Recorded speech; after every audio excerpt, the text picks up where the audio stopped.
What's up, Rig Pals?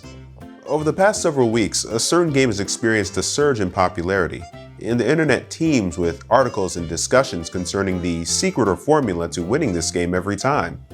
So, as careful writers and speakers, we certainly should ask ourselves, is this game worth the candle?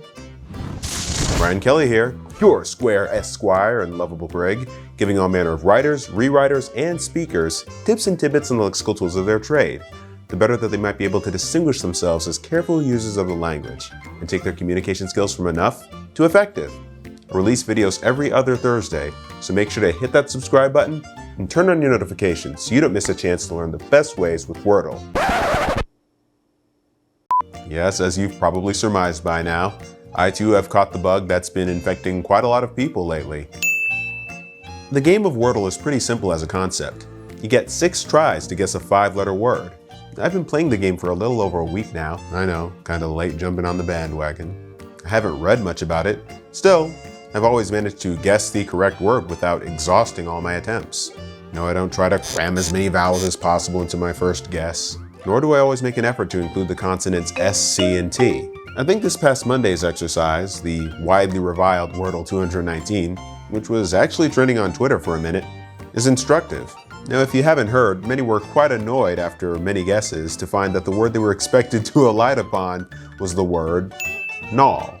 Obviously, this is a word you're not likely to hear in casual conversation. You're really not all that likely to encounter it in your reading either. Not unless yours is truly an omnivorous literary diet, including everything from the prestigious presses of the New York Times and the Washington Post to the 19th century British poetry of Mary Howitt. And by Wordle standards, it's certainly a weird one. Not only does it only contain one vowel, but it also has a consonant twice used, and twice used in succession. What's more, it makes use of the silent K before the N. It's a completely random synonym for something we've all seen before, as random as Aggie, which is a word for a kind of playing marble. I mean, it's like, what the sound off in the comments if you think they would actually force us to think of a word like that.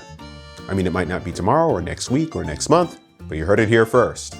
Still, even if the game ends in being little more than aleatoric, I'm happy that so many have taken to a game that can help them increase their stockpile of short words. But it's not the only way. One of the best ways to enlarge your lexicon, among others that I covered in a previous video, is to read. But for those of us without the luxury of time, Wordle is more than just a welcome diversion from our noxious political climate. It's also a daily dose of word power that we all have access to. And even as an incorrigible contrarian, I have to say, this is one trend I can certainly get behind. That's it for now, and I'll see you next time. And remember, propriety is always in.